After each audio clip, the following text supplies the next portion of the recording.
Even 2 weeks ago we were anticipating challenging conditions here at Knockhill, and that's certainly what we've got here today.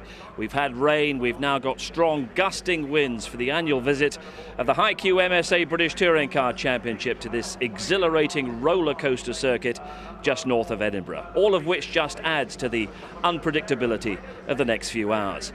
Indeed, we left the sunshine of Snetterton in Norfolk a fortnight ago celebrating what seemed to be a maiden win in round 18 for James Nash.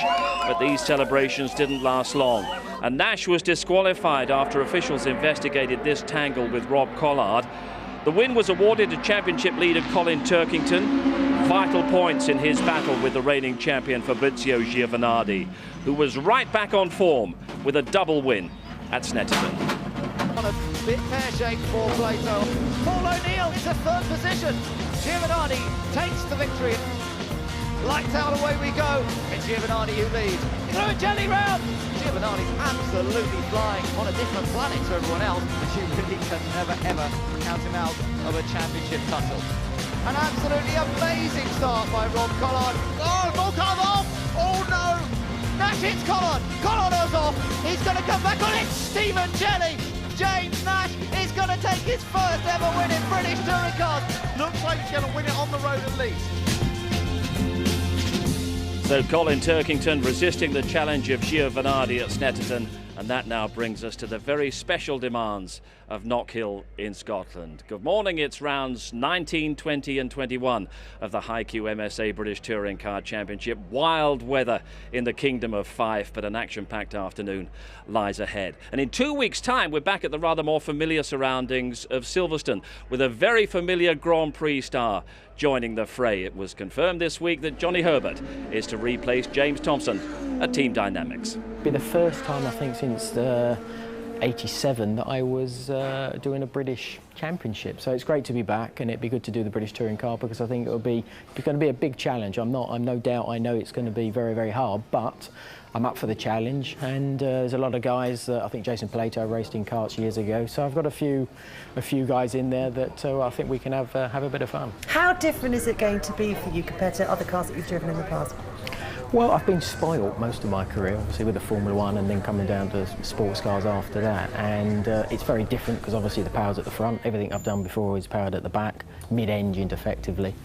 And it's a different way of balancing the car because you can do it on the throttle to turn the car. But of course on this, you can't do that at all. It's all done sort of off the throttle and balancing it that way and a little bit of left foot braking, which is something I find hard to do with my ankles after my accident. So that's another process that I've got to learn at the same time. But again, it's a challenge, and I think I'm up for it, and I think I can adapt my style to actually be useful in a front-wheel drive in a BTCC car. Different style of racing as well. I mean, there's a lot of close door-to-door action goes on in the British Touring Car Championship. You don't have any concerns about getting in there and mixing it with the other guys? I have noticed there's a little bit of rubbing going on, but it's something, to be honest, I was never good at it. I tried it in karting, I tried to bump in a couple of people, but I always think it would come out worse. So I think I've got to study the videos a little bit more, but it'd be good because I think I'm going to learn very quickly. I'll get them first, so it'll be the best thing. Rest assured he'll be right in the thick of the battle at Silverstone in 2 weeks' time. But Tim Harvey, great to see Johnny Herbert in the championship, but he's done well to make his debut at Silverstone and not here at Knockhill today. Well, you're right. I mean, Knockhill is very unpredictable in every which way of the word, in terms of weather, in terms of accidents, in terms of unpredictability. I think Johnny will be a much happier boy come Silverstone, but he's got a massive learning curve. He has done karting, he knows the hustle and bustle of close racing, but touring cars and front-wheel drive in particular is a different learning curve. He is taking the challenge very seriously, though, isn't he? Oh, absolutely. Every racing driver does. He's been here in the paddock with the headphones on, listening to everything, working out the tyre strategies, listening to what the drivers have to say, sitting in on debriefs. But all that is only preparation. Until you get in the car and you really experience it firsthand, he won't know what he's let himself in for. How much will the championship actually relish having a Grand Prix winner in the middle of the pack? Well, they'll love to beat him, won't they? You know, I mean, for a driver's CV to beat a British Grand Prix winner and a Formula One icon really is a fantastic achievement. But of course, it's very brave of him really to step outside of his his familiarity zone and get into a touring car. I Meantime, Knockhill today. James Nash not with us today. He left Snetterton a couple of weeks ago thinking that he might have had a breakthrough win. Did the stewards get it right? Well, I intimated in my commentary, without laying the blame anywhere, that perhaps it was one they were going to look into. The key thing that you don't particularly see in the commentary is that James actually kept his foot in the throttle after initially touching Collard, and it was really that he was penalised for, because he could have lifted off and perhaps avoided an incident. But yes, I think the stewards got it right, or however disappointing that is for James. But looking forward to seeing him back out at Silverstone as well. And it did Colin Turkington a favour in terms of the championship. How do you now read the battle between Turkington and Giovanardi at the top? Well, it's a very close battle. As we run out of races or meetings, it becomes that much more critical that each one outpoints the other one in each meeting. And as I said before, Knockhill is a critical point. Each one of them, I mean, Giovanardi in particular, will be looking just to outscore Turkington, have 3 good races, no mishaps. Never mind winning, just outscore the opponent. How difficult are these conditions we've got here today? Well, it's impossible to predict what the weather's going to do, because one minute there's a black cloud rolling over the hill, next minute there's sunshine. So the motto is you have to do whatever the weather conditions are right at that moment instead of trying to predict it. But it does make tyre choice a real gamble, and it makes the track very difficult. The curbs are massively slippery in the wet. Hopefully we'll have a clear day for the rest of the afternoon, but I wouldn't want to put money on it. It's a fabulous circuit though, isn't it? It's a great driver's circuit. I mean, the drivers love coming here. It's a once-a-year thing, north of the border. Maybe play a bit of golf, have a bit of porridge with whiskey in it in the morning, kippers. But to drive the track, it's fantastic. It's a very busy lap. If you watch the in-car footage, the drivers don't have a moment's respite. They're absolutely on it, steering, gears, brakes, everything. So it's a real driver's challenge, but then that's one thing driving on your own. Racing it with 20 cars on the grid is another matter altogether. Well, Knockhill down the years has become a very special place indeed for the British Touring Car Championship, and there was a very special Edinburgh welcome for the Touring Car stars on Thursday, and Louise Goodman was there watching it all. It's festival time in Edinburgh, and the streets of this historic city are full of tourists who've come here to listen to a bit of music, maybe check out a bit of comedy, and for one day only watch some of the top racing drivers in the country do what they do best.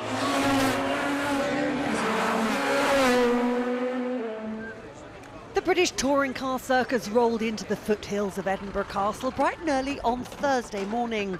By lunchtime, over 18,000 locals and tourists were cramming the streets, all of them keen to get up close and personal with the drivers and their cars. This is a great initiative, don't you think?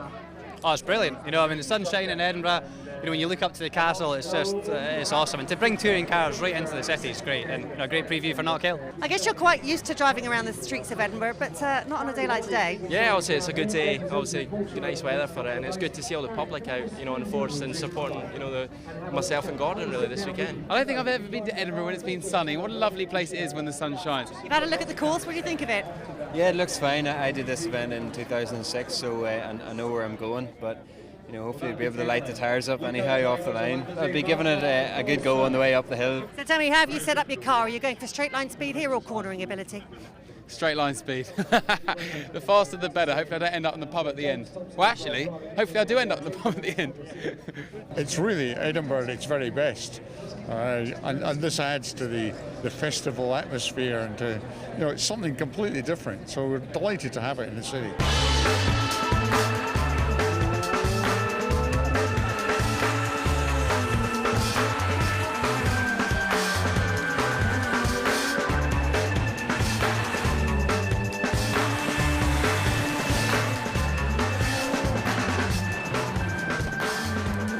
So was that fun? Yeah, mega fun. I would say it was good to try some starts there, get some smoke for the crowd, and I think everyone enjoyed it really. When I used to do rallycross and I won, I used to get out of the car and give everyone a wave. So I was doing that on the way down. But I thought getting out of the car. Yeah, I was sat on the roll cage steering like that, but you could look a bit stupid if you fell out. So it was worth the risk. It looked good.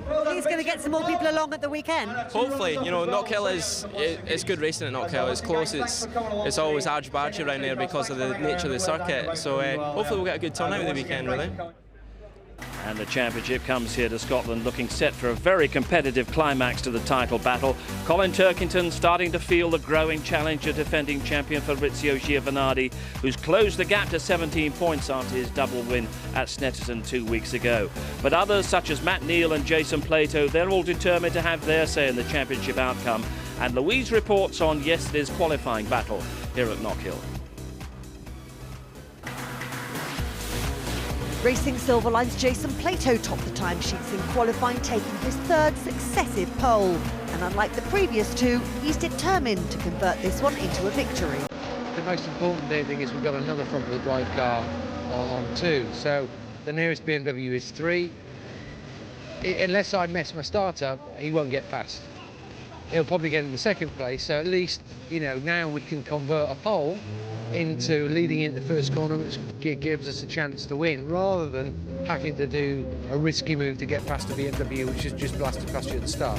The Scottish crowd will be very pleased to see their two local lads at the sharp end of the grid. Gordon Shedden outperformed even his Carbon Zero racing team's expectations, grabbing himself a front row slot alongside Plato. Johnny Adams third on the grid for Airwaves BMW.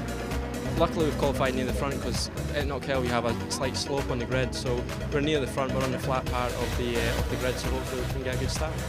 Championship leader Colin Turkington had to be content with 4th place, but he's still well positioned for a podium finish. I'm still going to attack and go forward, but you know, I just realise how difficult it's going to be to pass. You know, Jason's car is going very fast here, and Gordon and Johnny are very quick around here, so you know, I'll be doing my best to get past them, but it'll not be easy. Rob Collard and Matt Jackson ended a close run session in 5th and 6th. It was a slightly frustrating qualifying for VX Racing. Matt Neal was just 4 thousandths of a second behind in 7th place, and his VX Racing teammate Andrew Jordan lines up alongside him in 8th. Stephen Jelly's 9th and Paul O'Neill rounded off the top 10, despite an off at turn 2, which resulted in him sitting out half of the session. Double winner last time out at Snetterton, Fabrizio Giovanardi had a frustrating day. The reigning champion could only manage a best of 53.924 seconds. He starts the first race in 11th place with all to do. So here's how they line up. Plato's on pole with Shedden's front-wheel drive Seat alongside. Next up, it's the rear-wheel drive BMWs of Jonathan Adam, Colin Turkington and Rob Collard, with Plato's Racing Silverline teammate Matt Jackson 6th. Matt Neal, Andrew Jordan, Stephen Jelly and Paul O'Neill complete the top 10, split by just half a second.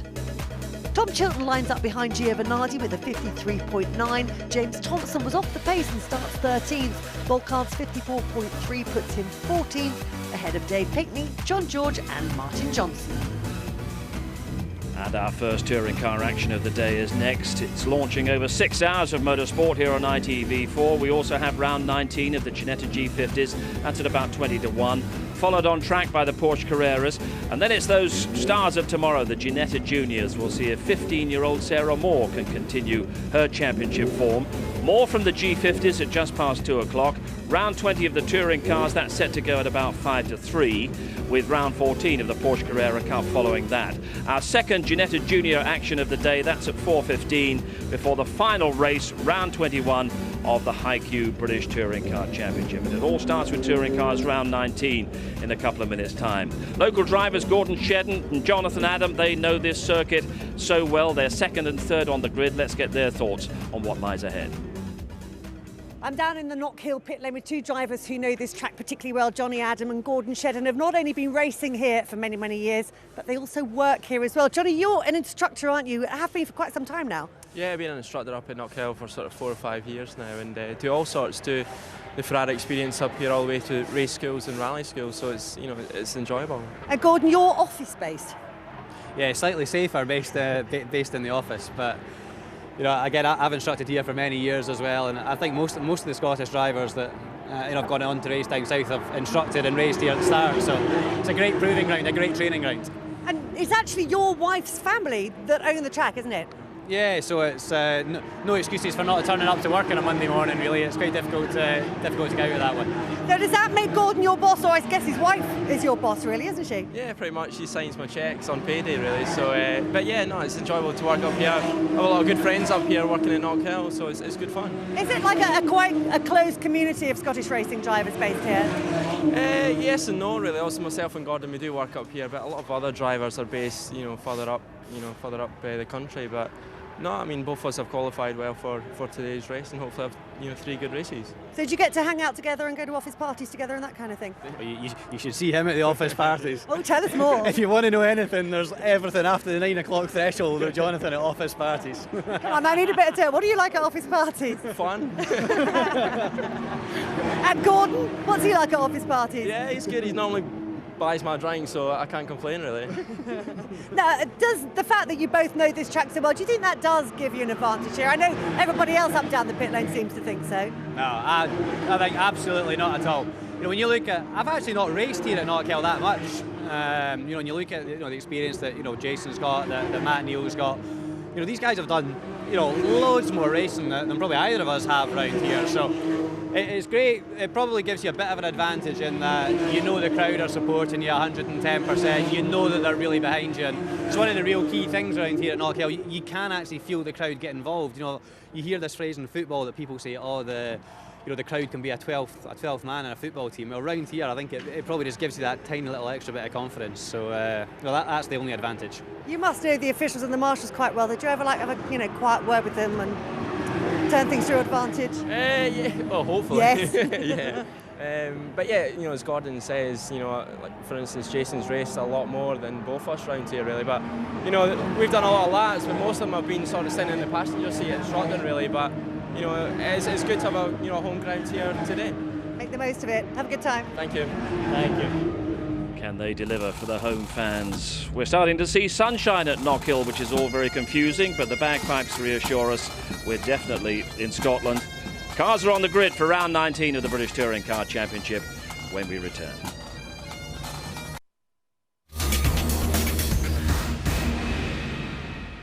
It's been wet, it's been windy, and now it's sunny. But then again, this is Scotland, and this Knockhill circuit always produces some dramatic touring car action. And Louise is on the grid ahead of our coverage of round 19 of the championship. And trust me, Steve, it's still extremely windy down here. There's a howling gale blowing Main Straight. I'm with the Team Dynamics car that Johnny Herbert is going to be driving at the next 3 events, which means that it's the last time that we're going to James Thompson in the BTCC this season. You're handing your car over to Johnny. It's a fairly worthy replacement, though, isn't he? He's a top bloke. Yeah, it's fantastic to have Johnny in the championship, and I hope he goes well and keeps the seat warm. You've given us some fantastic performances, some race victories as well. Are you going to miss the championship? Yeah, very much so. I just want to say a big thanks to Team Dynamics. They've made me feel very welcome. Obviously, I came in very late. They've worked really hard for me. We've had some great races, some great results, and it's just a shame we're so far back today. But it's only the first race, so let's see where we end up. What are you doing all the way back down here? Because you should have been much further out, really. Well, there's some nice people back here, and I knew you were coming to chat to me, and it's downhill, so I just wanted to make it easy for you. Lovely people, but your car is much quicker than your grid position would suggest, isn't it? What were your problems in qualifying? Yeah, but the very nature of this track, as people can probably see, it's very undulating, a lot of big curbs, and yesterday I damaged the front suspension on the curb on my very first run, and so the qualifying really was we had to draw a line through it, so consequently we're starting back here, and hopefully today we won't make the same mistake again and we'll go forward. Have a good one. Right, now let's go down. I want to grab a word with Paul O'Neill. If you remember, we saw him have a very emotional podium finish last time out at Snetterton. It was a very popular result as well. It actually gained him the vote from the viewers of the BTCC website as the champagne moment. And he's looking for another good result today. Paul! Hello. Now, your car, just like we've just been speaking to James Thompson, he's in a similar position. Your car is much quicker than your grid position would suggest, isn't it? Yes, definitely. We went off in qualifying. Basically, we didn't have new tyres on. I just did a recce and we went P1 and made a schoolboy error on the curbs, threw the car off. But, I think we've got a real good chance of sticking it in the top 6 is where we want to be. We're only 4.5, 5 tenths off pole, so I think we've got the car to maybe move up the field, but let's just see how it goes. Well, moving up the field is going to involve overtaking, which never used to be your strong point by your own admission. But you're getting the hang of it now, aren't you? Yeah, seem to be. I've turned myself into Johnny Knoxville and extreme touring cars. So, we're just sticking it up the inside these days and just letting off the brakes a touch.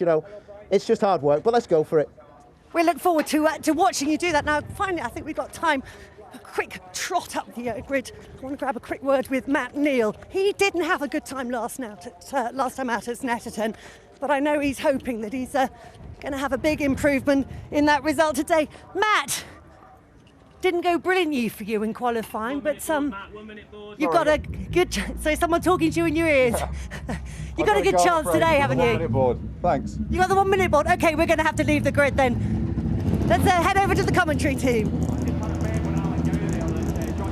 Well, thank you very much, Louise. It's all getting a bit hectic out there on track at the moment, but obviously we're in for some great racing. Tim, conditions, as we've seen, have improved a little bit, so hopefully it'll be okay for the guys. Yeah, it's dry and sunny. I mean, they promised us bright sunny weather, and here it comes, so no danger there. But as you've heard the drivers say, it's a really difficult lap. Two of them there that we interviewed, Paul O'Neill, James Thompson, both saying that they clipped curbs and damaged the suspension, and that's driving around on their own. When they get in traffic, it gets even harder.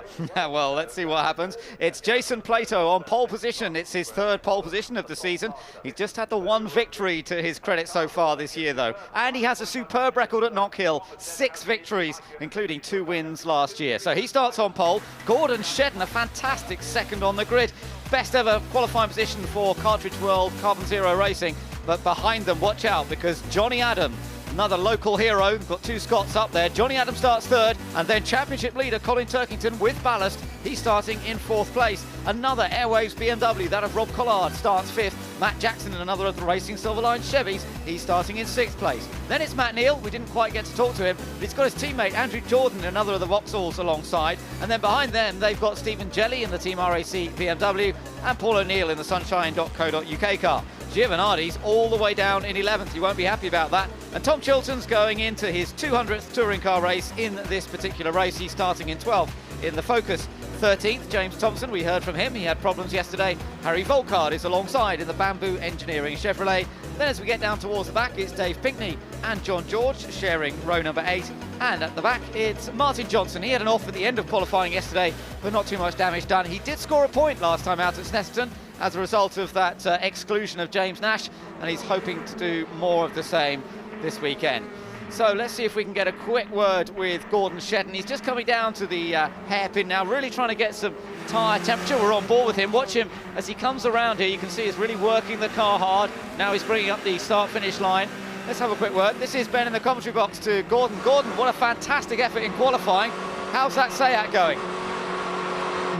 Yeah, thanks, Ben. It was a case of hanging on in qualifying. But, you know, managed to get in the front row. It's actually my first front row start here, so the Cartridge World Seat Leon's going great guns, and, you know, I'm focused fully on trying to stay up the sharp end today. Now, I know your wife has been racing already this morning. She was out in the Formula Ford race, so it's a real family affair this weekend. Yeah, absolutely. We've got an event to run here at the circuit, and, you know, a bit of racing as well to take care of, so it's all happening, it's all action. Have a good one. It really is quite something, Tim. I mean, as Gordon implied there, he works here as well. So does Gillian, his wife. They're both racing here this weekend. I don't know how they cope with it all. Well, I do 2 jobs as well. True. And no, it's you know, I think they do a great job. Obviously, it's their big event of the year. They have superbikes here as well, but this is probably their biggest event, and the 2 of them both involved in the commercial running of Knockhill. So a lot of responsibilities there, but that'll all be forgotten about now that he's in the racing car. And Gillian had a great race in the Formula Ford race earlier. Now, coming back to the championship here, we've got Colin Turkington. Now, he's qualified really well in the BMW, but in recent years, BMW actually haven't had a victory around Knockhill. It did some years ago, but not in recent years. Do you think they can turn the tables? Yeah, I think a BMW victory is definitely on the cards. Obviously, numerically, there's more of them now, with 2 top teams, Motorbase as well as RAC. So there's a few more cars, and certainly they could. I mean, Johnny Adam is going to be very fired up. He carries no ballast at all, and is obviously the top qualified BMW. We've spoken to Gordon Shedden. It's a real Scottish invasion at the top of the grid there, but he'll have a good chance in this first race. But the real question mark is the form of the Vauxhalls, and they won't be pleased particularly to see the weather heating up. We know they have slight tyre issues when it gets hot, and they're coming from a long way back on the grid. Yeah, although apparently Giovanardi, just looking at him there, he said that the problem for him in qualifying was, even though normally they're quite good in cool conditions, they got it all wrong with the tyres. There was just no grip. So maybe that little bit of extra temperature now might help them. Yeah, who knows? But a lot of things will be answered in this first race. But Knockhill is always the most unpredictable of races on the calendar. And it's a narrow grid, a difficult starting position apart from the front row because the cars are all sloping backwards. So drivers have to hold it on the brake. But let's see who goes first. Johnny Adam and Turkington be both looking for a good start. But it's a short run to the first corner. Okay, let's see what's going to happen here as we get all set for the first of 3 races from the Knockhill circuit in Scotland, just up the road from Edinburgh. We've got a Scot on the front row in the yellow and green Seat, but it's Jason Plato on pole who'll try and launch it into that first corner. Lights out, away we go, and Plato gets away, and Johnny Adams stalls, or nearly stalls. He does get going. Rob Collard gets going pretty well in the second Airwaves car, but it's Plato who leads. Gordon Shedden and Rob Collard side by side. Turkington in there as well as they went through the first corner. Very, very tight indeed, and it's still a battle between two BMWs.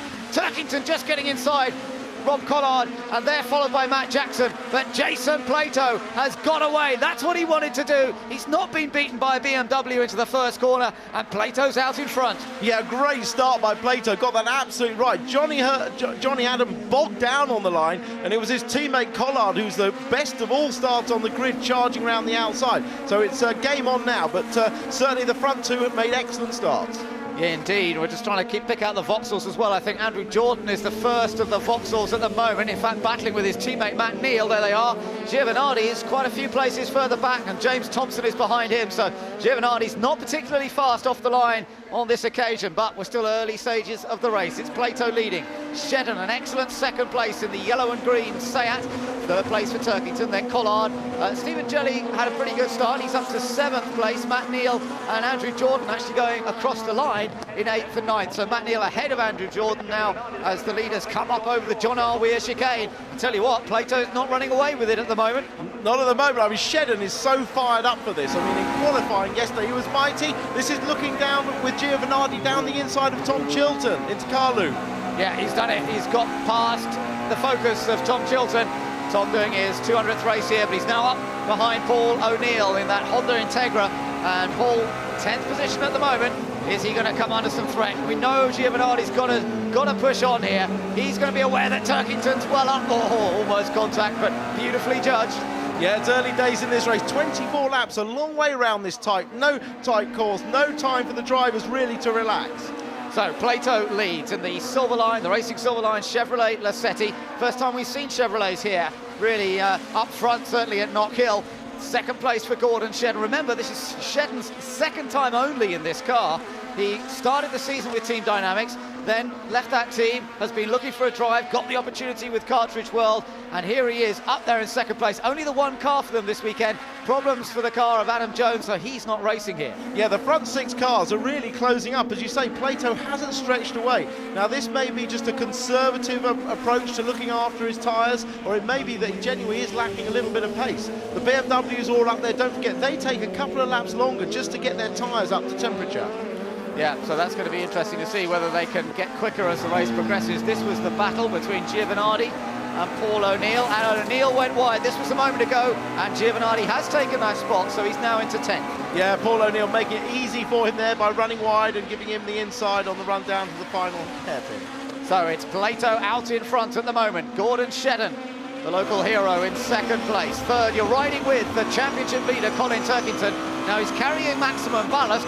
Another great job in qualifying. They were a bit off the pace in the early stages of qualifying, but they just got it all back together towards the end, and he's looking competitive here. Yeah, I think he did a fantastic job. Don't forget, it's always difficult for the championship leader in qualifying and the first race because he carries maximum ballast. So Colin will be looking for, damage limitation. A podium would suit him very well, but the fastest car of this 6 so far is Johnny Adam, the guy in 6th, who set the fastest lap of the race last lap, and there you see him at the back trying to make up for that poor start. Yeah, that was a strange start, wasn't it, from Johnny Adam, with a saltire on the roof of the car, and very distinctive at the back of this group. Behind Matt Jackson, Rob Collard just ahead of them. Remember the damage that was done to Rob Collard's car? Well, Motorbase team have done a terrific job as ever of getting that car absolutely immaculate, so the 2 Airwaves cars looking good. Further back there was a good battle going on between Stephen Jelly, I think, and Giovanardi in that mix as well, and Andrew Jordan as well. So everybody's still fighting for places in the early stages of this race. The good news is, Tim, unlike when you were out there earlier, all the track is pretty much dry now. Oh, this is completely dry for the drivers. Certainly online, you can see them using the curbs with abandon, so they're not frightened. The curbs are the really slippy bits when it's wet, but they've dried out nicely now, and the drivers can use the full width of the road in true touring car style. Yeah, and a bit more sometimes as well. There's Andrew Jordan in the Vauxhall. Giovanardi had a little look at Stephen Jelly. Don't think there was a chance to go through. We're on board with Johnny Adam. He's sitting in 6th place. He lives 20 minutes away from this Knockhill circuit, an instructor on the racing school here, so he knows the place pretty well, but as he says, he's done more laps in a passenger seat than he has behind the steering wheel as an instructor. Now he's got his chance to show what he can do, following Matt Jackson at the moment. Down through Scotsman and up through the John R. Weir chicane. Yeah, although Shedden and Adam live here and obviously work here, they probably haven't done that many more racing laps here, but they've done so many laps on corporate days and as instructors here that the timing and the knowledge, intimate knowledge of the circuit will definitely give them a slight advantage, whatever they might say. Well, there's a little battle developing for second now between Gordon Shedden, as you mentioned, and championship leader Colin Turkington in the Team RAC BMW. So, as you mentioned, the BMW is coming on a little stronger as the race progresses. That seems to be evidence there as Turkington getting a bit closer, and Plato definitely opening the gap now up to 1.2 seconds, and he's got fastest lap as well.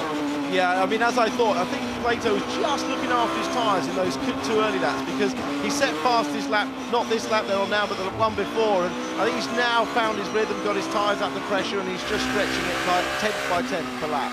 So it's looking good for Plato at the moment, just using the curl. Turkington actually made a mistake there, didn't he? Yeah, he went too wide, and he's having to defend into car loop now from Collard very seriously. Oh, that was an interesting example of just if you get a few inches offline. In the background, by the way, Johnny Adam going side by side with Matt Jackson. Jackson's got the inner line here as they come down to the Real Radio hairpin, so it's going to be a tight battle between the BMW on the outside of Johnny Adam, Matt Jackson on the inside, who's really been a bit out of luck in recent events. He had an illness at Croft, at Snetterton, he had steering problems, hasn't really been able to show what he can do, but he's defending resolutely at the moment. Yeah, that was very clever driving by Jackson. You saw when he came out of that hairpin, instead of coming to the outside, he hugged the inside where Johnny Adam was hoping to cut back against him, and Johnny had to check up and couldn't accelerate. It was good driving. Big flick of the back end there through the Seat curve, the first corner. Jackson controlling it nicely. Over the curve they go here. The car really sits down on its haunches, up over the curves. Really breathtaking track this, because every single lap, even an experienced driver, there's always that little bit of uncertainty on some of these corners, isn't there? Yeah, 3 blind approaches to corners here, and that's where that intimate track knowledge just gives you that little bit of advantage of timing, and it was only that timing error that cost Turkington that position, or well, cost him that grid, that place. Matt Neal's top Vauxhall at the moment. He's sitting 7th. This is Giovanardi. Now he's moved up past Stephen Jelly. Let's see how he did it. That's a fairly straightforward run, I think. Yeah, he carried more speed through the chicane, took a much more direct line. The front-wheel drive cars are able to go more straighter through that chicane than the rear-wheel drive cars because they ride the curb slightly better. So he maximised the car's advantage there. So the 3 Vauxhalls are now running in 7th, 8th and 9th, but not really where you might expect to see the Vauxhalls, normally further up the order. So they've still got some work to do here. They're behind this lead group. There's Plato leading, Shedden second, Turkington. Then it's Collard and Jackson and Johnny Adam, the 2 of them coming through Carloop corner, and a little bit further behind Matt Neal, but we'll keep an eye on Matt Neal, see what sort of lap times he's doing, whether he can close the gap up. Don't think he is closing it much yet. Behind him, some distance behind both Andrew Jordan and Fabrizio Giovanardi. Well, we haven't talked about it yet, but the spectre of perhaps team orders is now coming into play, because obviously Giovanardi is Vauxhall's lead car, although Matt Neal is still in 3rd in the championship. Giovanardi is their lead car, and in this situation with Turkington in 3rd and Giovanardi down in 8th, and 2 places, but two Vauxhalls in front of Giovanardi, there is this possibility of team orders. We'll have to watch that. Little mistake from Shedden gives Turkington a chance. Shedden might know the circuit well, but he just went into Scotsman a bit too hot, ran a bit wide, and I think he's recovered it. That was a little scary moment, though, for Shedden. Yeah, no real chance to pass on the exit of Scotsman going down through Butchers there. No real chance to do it, and Shedden got himself together, carried his speed through the chicane, and they're back to status quo. Still a great run, this, from Gordon Shedden, looking back at Colin Turkington, the championship leader, of course, and Turkington just looking for any opportunity to get that BMW a little closer. Look how close now behind them are Collard and Johnny Adams. So it bunched them all up, that little incident. As you say, there was no way through, but it gave everybody the chance to catch up. Yeah, this is the nature of racing at Knockhill. A little error, but followed by a sequence of corners where you can't overtake, makes everybody concertina up together. Yeah, so this was the area. This time it looks as though Shedden's got it nicely under control. Rob Collard just locking a brake very fractionally, but that's quite common through there. And Turkington still tucked in a very happy 3rd place. He'll be quite satisfied with that. Here we are on board with Turkington. That'll do for him at the moment, particularly with those Vauxhalls running down in 7th, 8th and 9th. But of course, he's still in the middle of a battle and he can't play it too cautiously, otherwise he'll have a couple of cars coming past. No, very much so, but he knows how keen Shedden will be to hold on to his position as well, and he's got that hard charge Collard right up behind him. Shedden having to defend right into the inside. See if he carries on the inside, or whether he takes the normal line. No, he takes the normal line and actually gets a good exit there. Turkington himself having to defend a little bit from Collard right behind. So it really is fascinating battle. You've got the BMWs, the Team RAC car versus the Airwaves car. There seems to be nothing to choose in their performance either. So it really is tremendously close as we ride down the hill. That gives you a bit more of an idea of the roller coaster nature of this circuit, the Big Dipper of that first couple of corners, and then back up the hill here. Wonderful section over the chicane, hopping over the curb. Real commitment required, and again a tiny mistake from Turkington. Yeah, Turkington's actually trying to follow the front-wheel drive cars, and it's cost him a position. Collard's through. Yeah, he's lost the place, and if he's not careful, you lose momentum here. You lose not just one, but two or three. Jackson will put the pressure on. So Collard has got into third, and Turkington is back down into fourth. Yeah, what Turkington was doing, he was trying to follow the exact line that Shedden took, but the front-wheel drive car is able to pinch more curb there because it's being pulled by the front-wheel drive car wheels. Whereas here we go, he follows the line, he's on the curb, and it just runs out wide.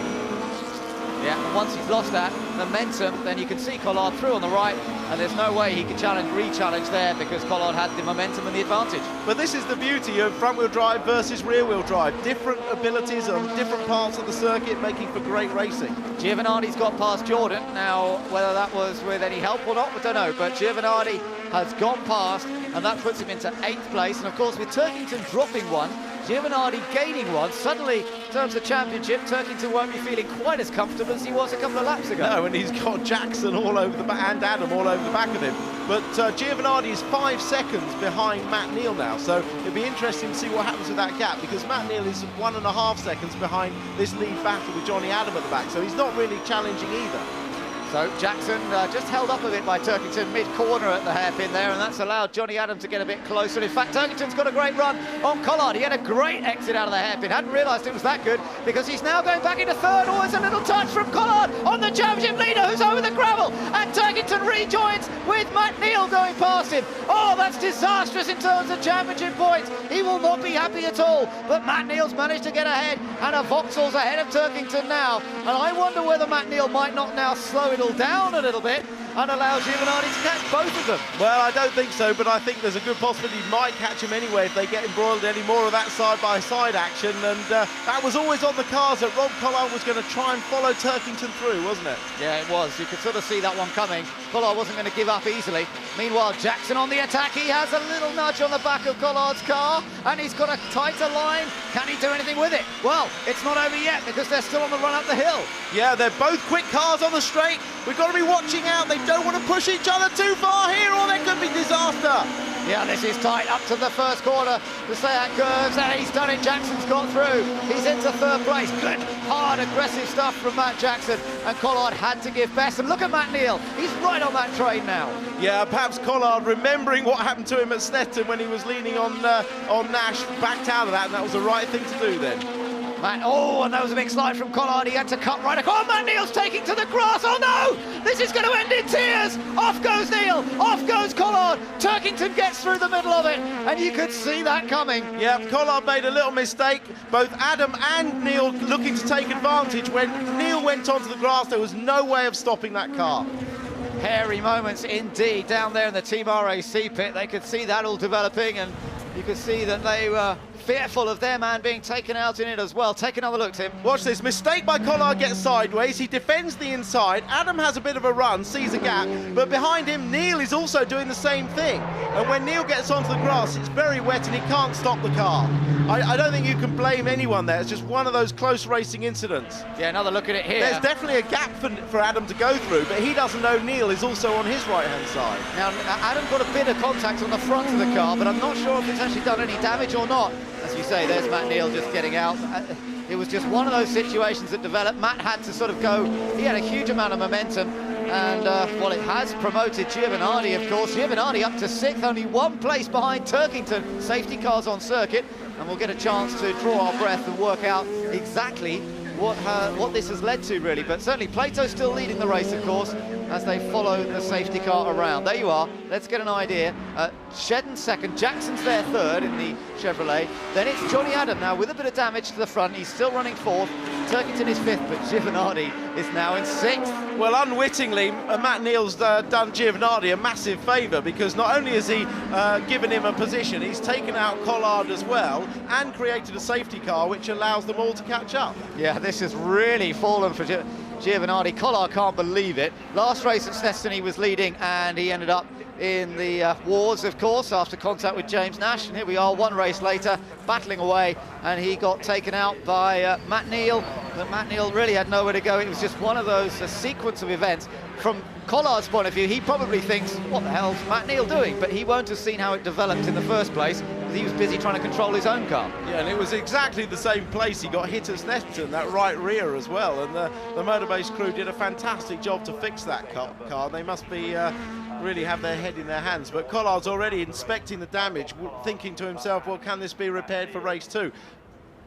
Let's take another look at it. Collard making that mistake, gets out of shape, and then there's room on his inside, but both Neal and Adam go for the inside exactly the same time. So Neal has to take to the grass, he's out of control, and just spears, as you say, to that same rear wheel on Collard's car and takes them both out. I mean, you couldn't blame. Here's it from onboard Johnny Adam. Big slide, he looks one way, then looks the other, and simultaneously Matt Neal's done the same thing. It's ironic that Collard and Neal have had their moments together in the past, but really that, there was nothing intentional in that at all. It was just one of those situations, and the damage has been done. So safety car on circuit. We'll add a few more laps to the race distance as a result of this. Hands on hips. It's going to be very difficult to move Collard's car without actually lifting it, because obviously that rear wheel is broken, and that 4x4 is not going to pull that car backwards at all.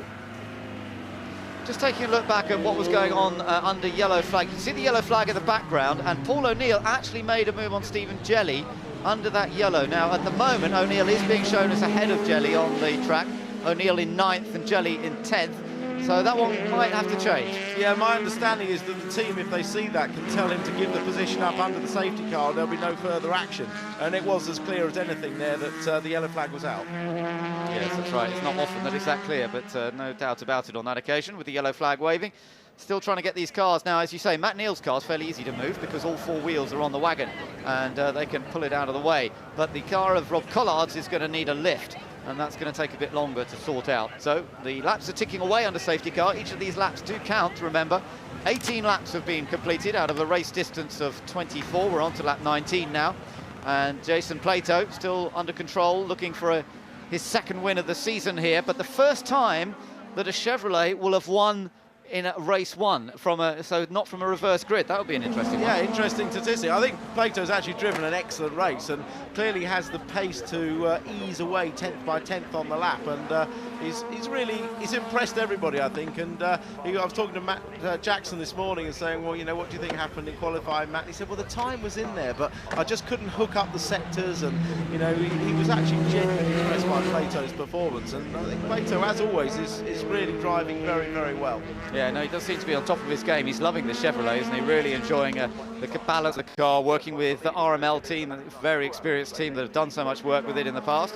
Now, this clear-up operation is continuing. They're trying to get it pulled out of the way. Well, they're trying to pull it forwards because it's more likely they'll be able to drag it forwards than backwards with that broken rear wheel on the other side. And you can see the Motorbase crew here. They've painted the roof with the Cross of St George for Collard, and in fact, Johnny Adams' car has a Saltire on the roof. So we're being very patriotic this weekend. Yes, indeed we are. Second place man at the moment is Gordon Shedden. We're on the safety car. Let's see if we can have a quick word with him. This is Ben in the commentary box. Gordon, a bit of a safety car period at the moment, but the car seems to be running well. Can you hold on to this second place? Yeah, I hope so. It's safety cars never really come out when you want them to, do they? A nice big gap there back to Matt Jackson in third. Car felt pretty good, but it looks like I'm going to have to work for this when we get a restart. Where are those Chevrolets so quick? You've got Plato ahead of you, you've got Jackson behind you. Where are they fast? Just in a straight line. Got them pegged round the corners and on the brakes, but they just disappear massively in a straight line. Can't hang on to them. I need a tow rope on the back of Jason's. That's what I need. Well, there's a few tow ropes going spare at the moment because they're still trying to pull Collard's car out of the way, but we'll wish you luck for the restart when it comes. Yeah, thank you. Fingers crossed. So there's Gordon Shedden in second place if we get the restart underway. Let's hope we do. Yeah, I think I sort of just caught a gesticulation from the marshals that almost looked to me like they're not going to move that car, so they're going to probably just display a yellow flag there and let the race get back underway. Okay, well, we'll observe that and see what happens. Safety car is still out there, lights are still on, so it looks as though another lap at least, but we may be seeing it come in at the next opportunity. Plato, Shedden, Jackson, top three at the moment, so for Racing Silverline, things are looking pretty good at the moment. First and third in those Chevrolets. Shedden in a very solid second, as we heard from him. It's those Chevys are fast in a straight line. We saw that on the speed traps at Snetterton, where they top the speed traps consistently. Yeah, they've had certain dispensation to run flat fours and various things that upset the other teams, but they are quick on the straight. This is on board Turkington.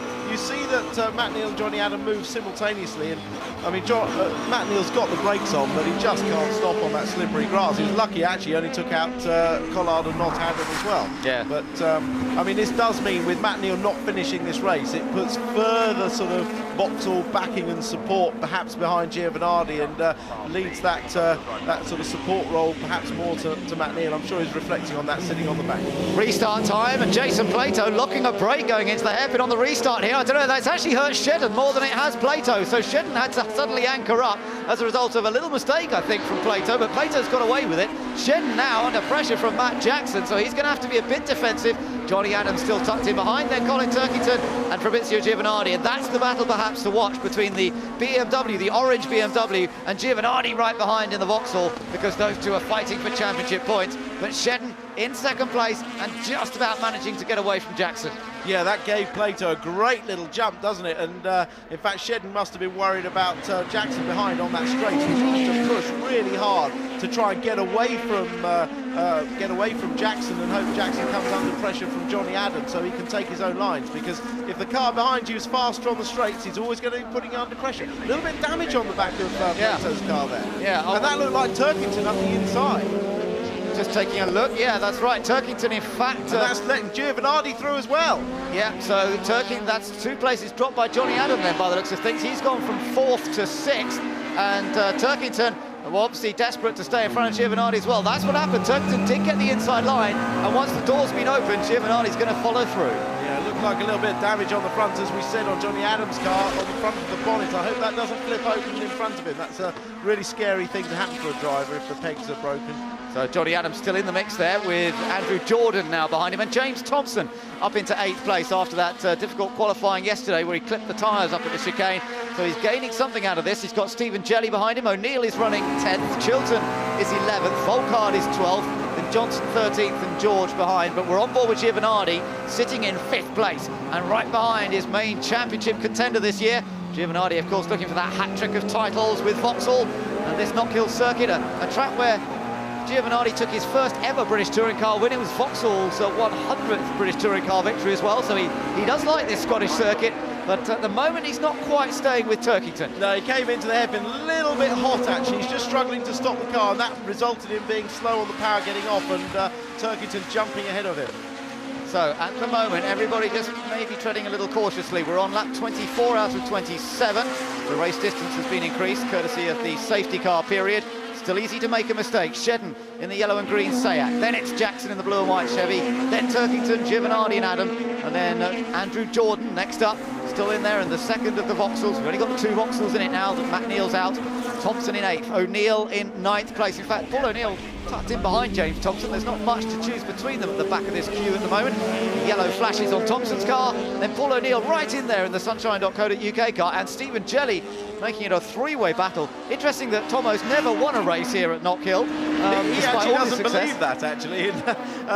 We told him about it, and he doesn't believe us. I was against him the other night in the Honda Question of Sport, which, in fact, I was on David Pinkney's team and beat James Thompson. So first time probably Dave Pinkney's beaten him this year. But and in fact, David Pinkney, I think, has retired from this race, unfortunately. But yeah, good battle between Thompson and O'Neill, who are good friends off the track as well. Yeah, they've had a couple of battles this year, haven't they? It's quite interesting. They often end up on track together at the same time. Meanwhile, back on board with Turkington. He's sitting in 4th place, tucked in behind Matt Jackson, and behind him, still in his mirrors, remember, is Fabrizio Giovanardi, and he'll be very aware of that, will Turkington, as he tries to defend that championship lead. and he takes quite a deep line into the hairpin, so he must feel as though he's got a bit of a lead over Giovanardi. He wouldn't do that otherwise. Of course, Turkington went to university up in this part of the world, Stirling University, where he did his business degree, so he's very familiar with this part of the world, loves it. But yet to get that victory here at Knockhill. Yeah, but bearing in mind he's carrying 45 kilos, there was no difference in speed coming up that long drag, was there? So it doesn't particularly suggest that the Chevy has a huge advantage. No, that's true, actually. It's a good point. With the maximum ballast on that BMW, doesn't seem to be anything between them, does there? And Jackson, floating it over that chicane. Yeah, and water coming off the tyres there as he went wide. I think there's a yellow flag out there at Carlu because of Collard's car there, so even if he does make a big mistake there, theoretically he shouldn't get past there. No, it's still great shots. That's what I loved about coming to Knockhill. Some of the shots you see from these onboard cameras and standing at the sidelines. Great place to watch as a spectator. I always love getting around the circuit. Did it a bit yesterday in qualifying. You can see the drivers working for their living here. There's no doubt about it. And the cars, they're being worked to their maximum here. Yeah, this is a place where drive shaft, suspension, shock absorbers play a crucial part. And the setup here is quite unlike any other circuit. So we're on to the final lap then, and it's looking good for Jason Plato. Turkington just having a little look down the inside. There you are on board with Giovanardi. Can he do anything on this last lap to get past his big championship rival? Probably sensible at this point. He's had a great race in many ways because he started outside the top 10, down in 12th place or 11th place, and he's now in 5th. So this has been a good race for Giovanardi. Sets him up for the rest of the day, and in some ways it's probably not worth taking the big gamble here. But it's Jason Plato who is coming down to the Real Radio hairpin for the final time now. Any battles going to change here? I don't think so. Jackson controlling his place. Giovanardi having a little look at the back, a bit of a nibble at the back bumper of Turkington, and Johnny Adams going to try and take advantage, but it's Plato who comes through to take the win. Shedden takes a great second. Third is Jackson, then it's Turkington, and Adam does get Giovanardi. He got him. Giovanardi's attack there on Jackson, on Turkington, actually cost him a place, and he'll be cross about that. But what we've seen in this first race is that there's a multitude of competitive cars this weekend. No one's going to run away with this. What's happened to Thompson? Something's happened to Thompson right at the end there. There's damage to the left-hand side of his car. Is that, I think that was a window that was earlier knocked in, but he's come down to the hairpin, and there's no way that car's going to get up the hill. The way he's weaving about almost suggests he thinks he might have run out of fuel. Certainly, he's just died on him, hasn't it? Can't go up the hill there. No chance at all. Well, that's a shame. So he dropped out of the top 10. It means Stephen Jelly finished 8th in the end. Paul O'Neill 9th, and Volkard got into the top 10 as a result of that. But it's Plato's victory. I tell you what a record he has here at Knockhill, Tim. He had 6 wins before this. That's 7 victories at Knockhill, Jason Plato. He seems to love the place. Yeah, he's driving extremely well. The car's working well, and he's just got the technique here. But yes, Plato is he's a Class A driver. He's a champion. He's a regular winner. He always extracts the maximum out of the car, be it in qualifying or over the race, and he drove beautifully. So first ever race 1 victory for Chevrolet in British touring cars on the Chevrolet Lassetti's first proper run here with the RML team, with Racing Silverline. What a great effort, and not only in the win but third as well. There's the confirmation of that. Jackson finishing behind Shedden, but good news for Cartridge World, a smaller private team, and they've got a superb second place courtesy of Gordon Shedden. So championship leader Colin Turkington finished 4th there, and he was helped by Johnny Adam in the Airwaves car because he nipped past his big rival Giovanardi on that very last corner. Andrew Jordan finished 7th, Jelly finished 8th, ahead of Paul O'Neill and Harry Volkard.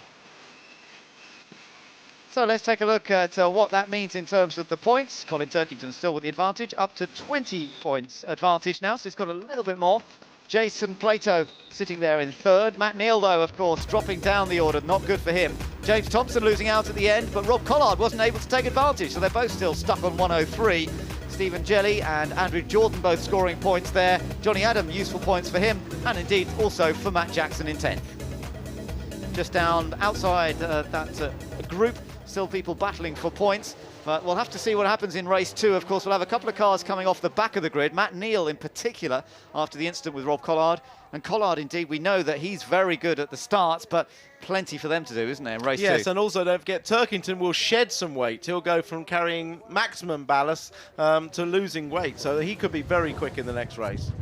So Jason Plato, an absolutely superb effort from him to take a fairly easy victory, I have to say, at the end of the day, and very useful points for him. But he said he's already this season that he's not really chasing the championship, he's chasing race victories, and that's exactly what he's done right here today by taking a dominant win in the first race of the day at Knockhill. And moving ahead of Matt Neal for third in the championship. So let's get down to the pits and get some reaction. Jason, well done. Terrific win. And with everything else that was going on in that race, we have to remind ourselves that you were the race winner. How easy was it? You made it look easy. I'm sure it wasn't. To be fair, you know, you can only have a race like that if you've got a great car under you. And my racing Silver Line with Matt Sadil and Unipart and everyone, they've all put such an effort in to get us here from a very late start. And now from mid-season, we really understand the car. So well done, mate. Well done. My car was magnificent. Second win of the season. The first win, of course, came from a reverse grid. How important was it to get a win on the first race of the day like this? Really, I mean, it's so important because we've put ourselves in a position to win races this year, and because of the BMW superiority off the start, we've kind of lost it at the beginning. And now with Gordon being on P2, there was an opportunity to not let the BMWs get past. And I knew if that was the case, we could win. Now, of course, we're set up for race 2. So, the writing's on the wall for a big points haul, but we need them after last weekend. You absolutely nailed that start today. Yeah, that was a good one. I'll be looking at the data and trying to work out how I can do it again. Now, you said before you're sort of giving up on the championship, you're going for race wins. At what point might you revise that view of the rest of the season? Well, that mentality is the same because I have to win every race nigh on to put myself in a position. So, the championship for me is not. I'm not even thinking about it. I just want to win races, and of course I'm going to drive accordingly. I've got nothing to lose and everything to gain. So people best stay out my way. But you feel you're on for big points today? Yes, I think we are. Congratulations, Jason Plato, our first race winner this afternoon, and we'll be back with more reaction to this opening touring car race and our first support race action of the afternoon in just a few minutes' time.